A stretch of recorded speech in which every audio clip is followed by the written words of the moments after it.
India ദക്ഷിണാഫ്രിക്ക പരമ്പരകൾ അവസാനിച്ചതോടെ Indian cricket ആരാധകരുടെ ആവേശം ആഭ്യന്തര ക്രിക്കറ്റിലേക്ക് തിരിയുകയാണ്. നാളെയാണ് ആഭ്യന്തര ഏകദിന ക്രിക്കറ്റ് ടൂർണമെന്റായ വിജയ് ഹസാര ട്രോഫിക്ക് തുടക്കമാകുന്നത്. കേരളം ഉൾപ്പെടെ പ്രമുഖ ടീമുകളാണ് കളത്തിലിറങ്ങുന്നത്. ഇത്തവണ ഇന്ത്യൻ ക്രിക്കറ്റ് ടീമിന്റെ സൂപ്പർ താരങ്ങളുടെ വൻ താരനിരയാൽ കൂടുതൽ ആവേശഭരിതമാകുകയാണ് വിജയ് ഹസാര ട്രോഫി. ഇന്ത്യൻ ക്രിക്കറ്റിലെ സൂപ്പർ താരങ്ങളായ രോഹിത് ശർമ്മ, വിരാട് കോഹ്ലി തുടങ്ങിയവർക്കൊപ്പം പുതിയ കാലത്തിന്റെ ഇന്ത്യൻ ബാറ്റിംഗ് വിസ്മയമായ വൈഭവ് സൂര്യവംശിയും കളിക്കളത്തിലിറങ്ങും. ഇന്ത്യൻ ക്രിക്കറ്റിന്റെ അടക്കി ഭരിച്ച രോഹിതും വിരാടും വിജയ് ഹസാര ട്രോഫിയിൽ കളിക്കാൻ എത്തുന്നതോടെ ആരാധകരുടെ ആവേശം ഇരട്ടിക്കും.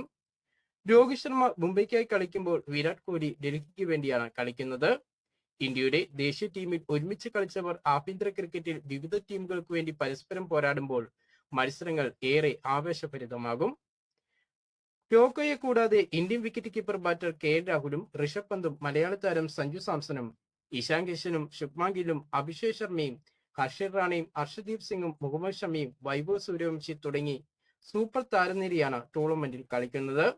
ഇനി അറിയേണ്ടത് സൂപ്പർ താരങ്ങളിൽ ആരാണ് കിരീടം ചൂടുക എന്നുള്ളതാണ്.